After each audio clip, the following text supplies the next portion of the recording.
So I am having a coffee break in between doing all my housework. I've done quite a bit of cleaning. I'm cleaning in the middle of cleaning the bathrooms, cleaning the windowsills on the bedrooms, all of that type of stuff. I've got my bathroom mats in the washing machine. They're just on spin now. And so I've got a coffee and thought I would just come on and do a little chat. So the thing that came in my mind is that I've spent years and years and years at home and sort of worked from home. I don't see anybody. You know, my partner's out at work.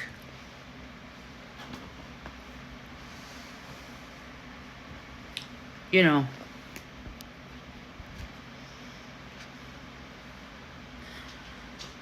I don't go out. I don't go out anywhere. But you know, the thing is, I don't really want to go out either. I'm an introvert. And I've actually got worse and worse with that feeling over the years. And I do think that's probably contributed to the weight gain. You know, let's go back 15 years ago.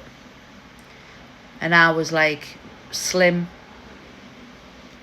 fit, healthy.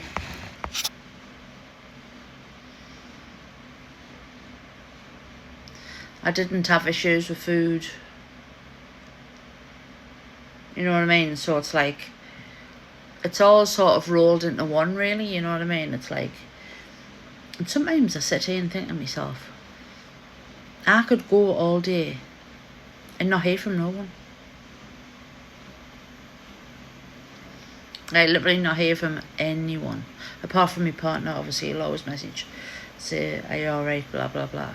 You know, I love you, this, that and the other. I'm really lucky. I have an amazing partner.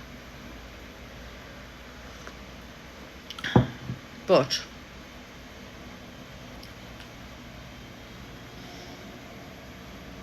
it's only sometimes it pops in my head and I think to myself, I literally don't hear from no one. It's always me that messages people and asks them if they're alright. It's always me that rings people. It's always me, right?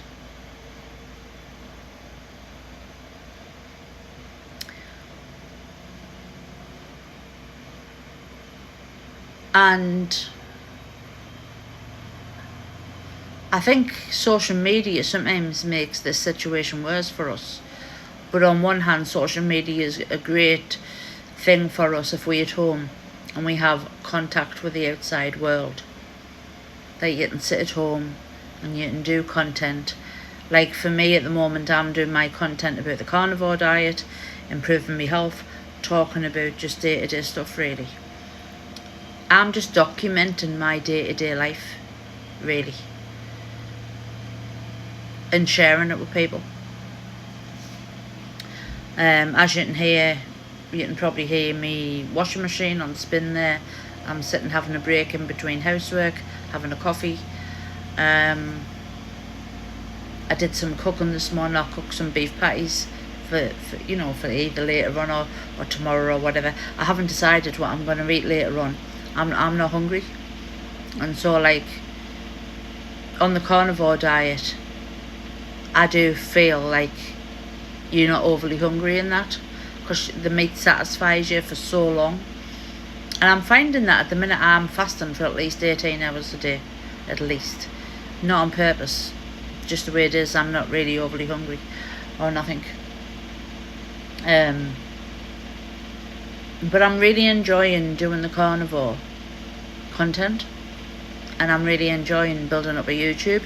And I've made a few connections with people, like say in America, Canada, Australia, who subscribed to my YouTube channel. So thank you very much. I'm really appreciative of it. I've been doing this about nearly 3 weeks or something. the YouTube channel, and I've got 65 subscribers, so it's not too bad. You know, the thing is, it's going to take a while to build up, so if anybody wants to subscribe to my YouTube channel, it's Meat Lover Gal. That's like Gal. Oh, the link for me YouTube is in my bio on here.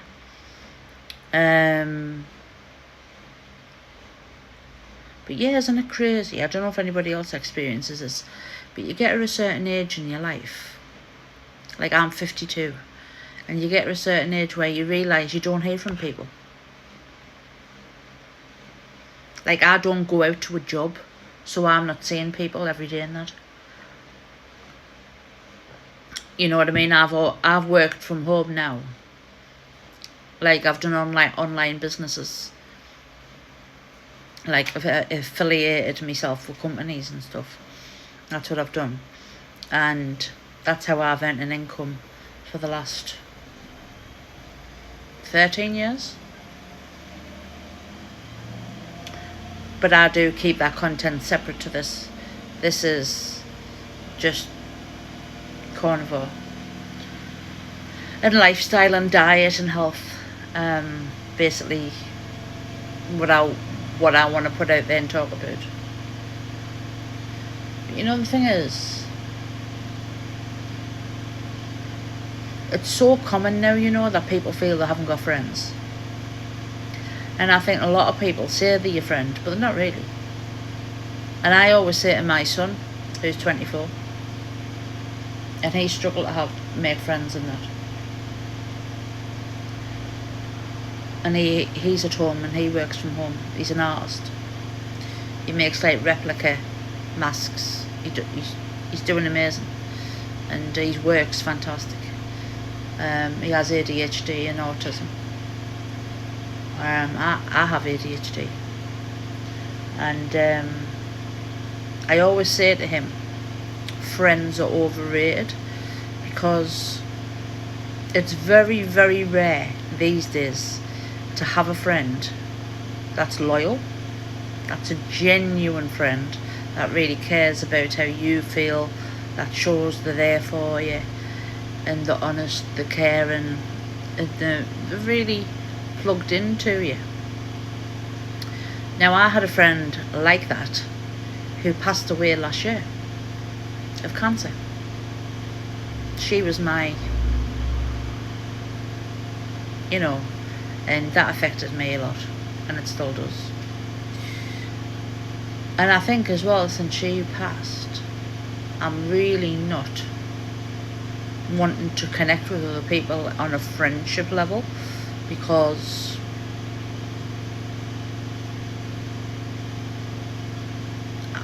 I don't think I want to.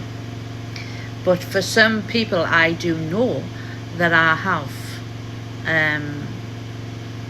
you know, I speak to and I know them and stuff.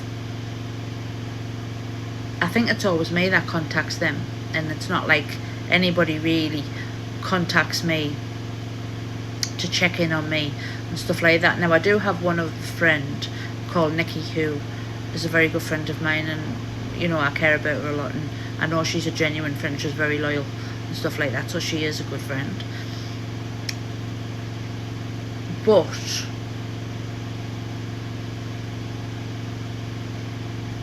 she has a very busy life.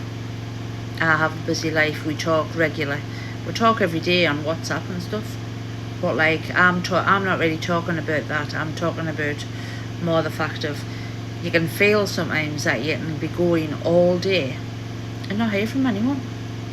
And so I can understand how people get lonely. So if my channel, if anybody comes across my channel that feels lonely,